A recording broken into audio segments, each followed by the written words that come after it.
ವ್ಯಕ್ತಿಯು ನಾಪತ್ತೆಯಾಗಿದ್ದು, ಇನ್ನು ವ್ಯಕ್ತಿಯ ಪತ್ತೆಗಾಗಿ ಪೊಲೀಸರು ಹಾಗೂ ಅಗ್ನಿಶಾಮಕ ಸಿಬ್ಬಂದಿಗಳಿಂದ ಶೋಧ ಕಾರ್ಯ ಆರಂಭವಾಗಿದ್ದು, ಸೊರಬ ಪೊಲೀಸ್ ಠಾಣಾ ಪ್ರಕರಣ ದಾಖಲಾಗಿದೆ.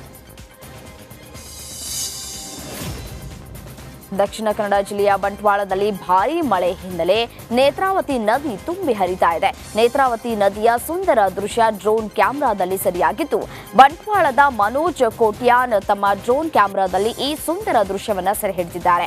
ಅಷ್ಟೇ ಅಲ್ಲದೆ ಬಂಟ್ವಾಳದ ನೇತ್ರಾವತಿ ನದಿಯ ಸುತ್ತಮುತ್ತ ತಗ್ಗು ಪ್ರದೇಶಗಳಿಗೆ ನೀರು ನುಗ್ಗಿದ್ದು, ಅಲ್ಲಿನ ಜನತೆಗೆ ಪ್ರವಾಹದ ಭೀತಿ ಎದುರಾಗಿದೆ.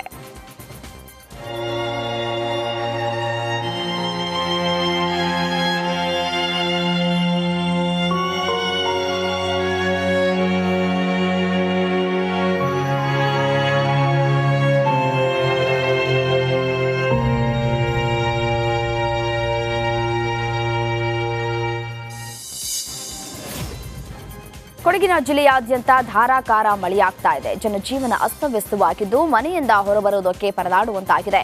ಈ ಹಿನ್ನೆಲೆ ಜಿಲ್ಲೆಯ ಶಾಲಾ ಕಾಲೇಜುಗಳಿಗೆ ರಜೆ ಅಂತ ಜಿಲ್ಲಾಧಿಕಾರಿ ವೆಂಕಟರಾಜ ರಜೆ ಘೋಷಿಸಿದ್ದಾರೆ. ಅಷ್ಟೇ ಅಲ್ಲದೆ ಇಂದು ಕೊಡಗು ಜಿಲ್ಲೆಯಲ್ಲಿ ರೆಡ್ ಅಲರ್ಟ್ ಘೋಷಣೆ ಮಾಡಲಾಗಿದೆ.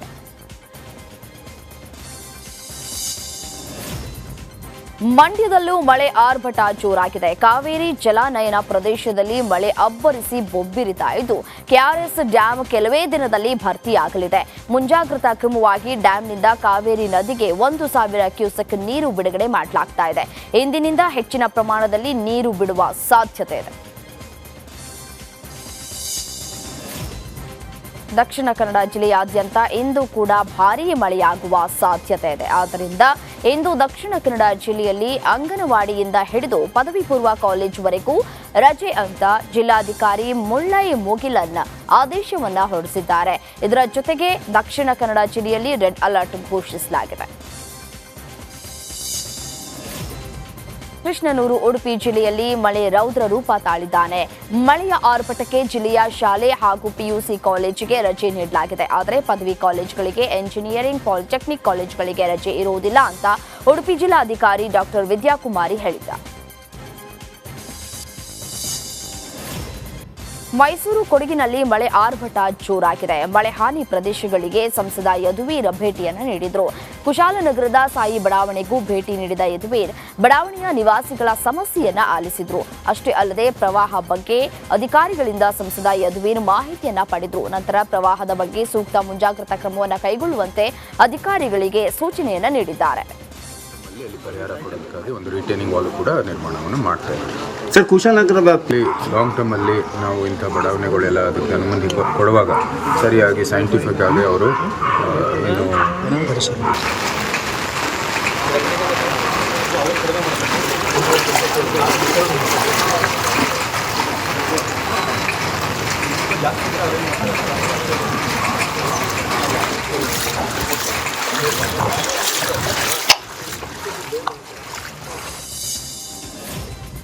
ಗಾಳಿ ಮಳೆಗೆ ರಸ್ತೆ ಮಧ್ಯೆಯೇ ಬೃಹತ್ ಮರ ನೆಲಕ್ಕೆ ಉರುಳಿರುವಂತಹ ಘಟನೆ ಧಾರವಾಡ ಗ್ರಾಮೀಣ ಠಾಣೆ ವ್ಯಾಪ್ತಿಯಲ್ಲಿ ನಡೆದಿದೆ. ಈ ಹಿನ್ನೆಲೆ ಧಾರವಾಡ ಗೋವಾ ರಸ್ತೆಯ ಟೋಲ್ ರಸ್ತೆ ಸಂಚಾರ ಬಂದ್ ಆಗಿದೆ. ಸದ್ಯ ವಾಹನ ಸವಾರರು ಪ್ರಾಣಾಪಾಯದಿಂದ ಪಾರಾಗಿದ್ದು, ತೆರವು ಕಾರ್ಯ ನಡೀತಾ ಇದೆ. ಮಲೆನಾಡಲ್ಲಿ ಧಾರಾಕಾರ ಮಳೆ ಮುಂದುವರೆದಿದೆ. ಮಳೆಗೆ ಮನೆ ಧರೆಗೆ ಉರುಳಿದ ಘಟನೆ ಶಿವಮೊಗ್ಗ ಜಿಲ್ಲೆಯ ಸಾಗರ ತಾಲೂಕಿನ ಕರೂರು ಗ್ರಾಮದಲ್ಲಿ ನಡೆದಿದೆ. ಈ ಮನೆಯ ಬೀರಾನಾಯಕ ಎಂಬುವವರಿಗೆ ಸೇರಿದ್ದು, ಅದೃಷ್ಟವಶಾತ್ ಯಾವುದೇ ಪ್ರಾಣಾಪಾಯ ಸಂಭವಿಸಿಲ್ಲ. ಕಾರವಾರದ ಶಿರೂರು ಬಳಿ ಕುಸಿದ ಗುಡ್ಡದ ಮಣ್ಣಿನಡಿ ಲಾರಿ ಚಾಲಕನ ಜೀವನ ಮರಣ ಹೋರಾಟ ಮುಂದುವರೆದಿದೆ. ಅಂದು ಗುಡ್ಡ ಕುಸಿದು 2 ಗ್ಯಾಸ್ ಟ್ಯಾಂಕರ್ಗಳು ನೀರಲ್ಲಿ ಕೊಚ್ಚಿ ಹೋಗಿದ್ವು. ಆದರೆ ಈ ಪೈಕಿ ಒಂದು ಲಾರಿ ಮಣ್ಣಿನ ಅಡಿಯಲ್ಲೇ ಸಿಲುಕಿಕೊಂಡಿದೆ. ಅದೇ ಲಾರಿಯಲ್ಲಿದ್ದ ಚಾಲಕ ಕೂಡ ಮಣ್ಣಿನಡಿ ಸಿಲುಕಿರುವ ಸಾಧ್ಯತೆ ಇದೆ. ಗುಡ್ಡ ಕುಸಿದ ಮರುದಿನ ಬೆನ್ಸ್ ಕಂಪನಿಯ ಲಾರಿಯಲ್ಲಿದ್ದ ಚಾಲಕನ ಮೊಬೈಲ್ ಸ್ವಿಚ್ ಆಫ್ ಆಗಿದೆ. ಬಳಿಕ ಅನುಮಾನ ಬಂದು ಲಾರಿ ಎಲ್ಲಿದೆ ಅಂತ ಕಂಪನಿಯವರು ಲೊಕೇಶನ್ ಅನ್ನು ಟ್ರ್ಯಾಕ್ ಮಾಡಿದ್ದಾರೆ. ಈ ವೇಳೆ ಗುಡ್ಡ ಕುಸಿದ ಜಾಗದಲ್ಲೇ ಲಾರಿಯ ಲೊಕೇಶನ್ ತೋರಿಸಿದೆ. ಅಷ್ಟೇ ಅಲ್ಲ, ನಿನ್ನೆ ಲಾರಿ ಚಾಲಕನ ಮೊಬೈಲ್ ಮತ್ತೆ ಸ್ವಿಚ್ ಆನ್ ಆಗಿದೆಯಂತೆ. ಕಾರವಾರದ ಶಿರೂರು ಬಳಿ ಗುಡ್ಡ ಕುಸಿದ ದುರಂತ, ಮಣ್ಣಿನಡಿ ಲಾರಿ ಚಾಲಕನ ಜೀವನ ಮರಣ ಹೋರಾಟ ಮುಂದುವರೆದಿದೆ.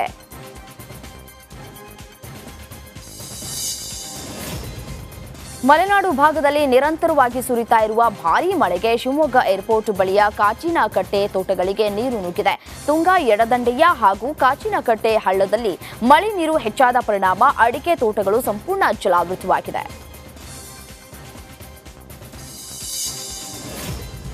ಗ್ರಾಮ ಲೆಕ್ಕಾಧಿಕಾರಿ ಕಾರಲ್ಲಿ ಅಕ್ರಮವಾಗಿ ಸಾಗಿಸ್ತಾ ಇದ್ದಂತಹ 1,10,00,000 ನಗದನ್ನ ವಶಕ್ಕೆ ಪಡೆಯಲಾಗಿದೆ.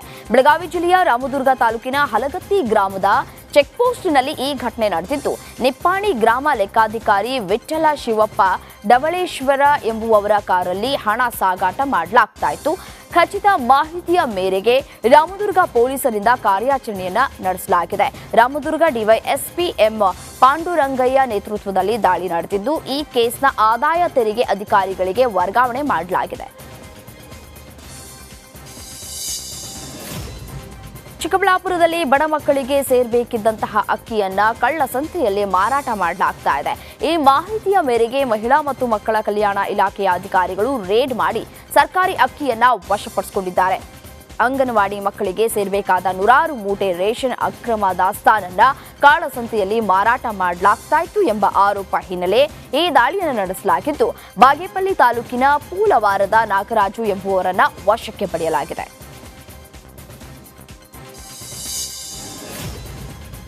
ಕಲುಷಿತ ನೀರು ಸೇವಿಸಿ 14 ಜನ ಅಸ್ವಸ್ಥಗೊಂಡಿದ್ದಾರೆ. ಯಾದಗಿರಿ ಜಿಲ್ಲೆಯ ಸುರಪುರ ತಾಲೂಕಿನ ಮೂದನೂರು ಗ್ರಾಮದಲ್ಲಿ ಈ ಘಟನೆ ನಡೆದಿದೆ. ನೀರು ಕುಡಿದ ಬಳಿಕ ವಾಂತಿ ಮಾಡಿಕೊಂಡ 14 ಜನರು ಕೆಂಭಾವಿ ಸಮುದಾಯ ಆರೋಗ್ಯ ಕೇಂದ್ರದಲ್ಲಿ ಚಿಕಿತ್ಸೆಯನ್ನು ಪಡಿತಾ ಇದ್ದಾರೆ.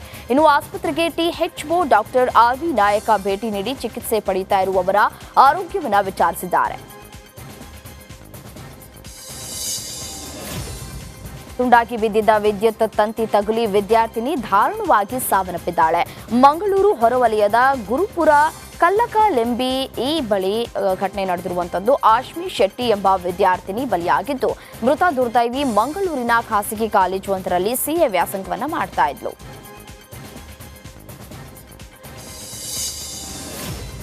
ಹಾಲಿನ ಪ್ರೋತ್ಸಾಹ ಧನ ಬಿಡುಗಡೆಗೆ ಆಗ್ರಹಿಸಿ ಭಾರತ ರೈತ ಸಂಘಟನೆ ಪ್ರತಿಭಟನೆಯನ್ನು ನಡೆಸಿದೆ.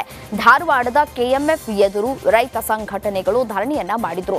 ರೈತರ ಸಂಕಷ್ಟಕ್ಕೆ ಸರ್ಕಾರ ಸ್ಪಂದಿಸ್ತಾ ಇಲ್ಲ ಅಂತ ಆಕ್ರೋಶವನ್ನ ಹೊರಹಾಕಿದ್ದು, ಧಾರವಾಡ, ಗದಗ ಹಾಗೂ ಉತ್ತರ ಕನ್ನಡ ಜಿಲ್ಲೆಗಳ ಹಾಲು ಒಕ್ಕೂಟ 13 ಕೋಟಿ ಬಾಕಿ ಉಳಿಸಿಕೊಂಡ ಹಿನ್ನೆಲೆ ಸರ್ಕಾರದ ವಿರುದ್ಧ ಘೋಷಣೆಯನ್ನ ಕೂಗಿದ್ದಾರೆ.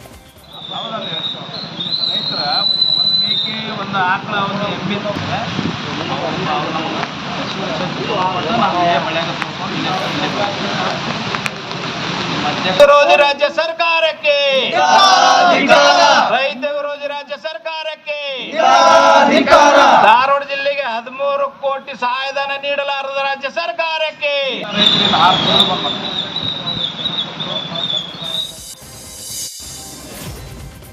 ನಿನ್ನೆ ನಟ ನಿರ್ದೇಶಕ ತರುಣ್ ಸುಧೀರ್ ಜೈಲಿನಲ್ಲಿರೋ ನಟ ದರ್ಶನ್ ರನ್ನ ಭೇಟಿ ಮಾಡಿದ್ದಾರೆ. ತಮ್ಮ ಮದುವೆಗೆ ಬರುವಂತೆ ತರುಣ್ ಸುಧೀರ್ ಇನ್ವಿಟೇಷನ್ ಅನ್ನ ಕೊಟ್ಟಿದ್ದು, ಈ ವೇಳೆ ಮದುವೆಗೆ ಬರಲು ಸಾಧ್ಯವಾಗದ ಬಗ್ಗೆ ದರ್ಶನ್ ಹೇಳಿದ್ದಾರಂತೆ. ಅಲ್ಲದೆ ಮದುವೆ ಡೇಟ್ ಚೇಂಜ್ ಮಾಡೋದು ಬೇಡ ಅಂತಾನೂ ತಿಳಿಸಿದ್ದಾರಂತೆ. ಬೇಲ್ ಸಿಗೋದು ಡೌಟ್ ಅಂತ ಗೊತ್ತಾಗಿರೋ ಕಾರಣ ಫಿಕ್ಸ್ ಆಗಿರೋ ಡೇಟ್ನಲ್ಲಿ ಮದುವೆ ಆಗ್ಲಿ ಅಂತ ಗೆಳೆಯ ಸುಧೀರ್ಗೆ ದಾಸ ಹೇಳಿ ಕಳುಹಿಸಿದ್ದಾರಂತೆ. ಏನಿಲ್ಲ, ಅವ್ರು ಯಾವಾಗಲೂ ನನ್ನ ಯಾವ ಸ್ಮೈಲಲ್ಲಿ ನೋಡಿ ರಿಯಾಕ್ಟ್ ಮಾಡ್ತಿದ್ರು, ಅದೇ ಒಂದು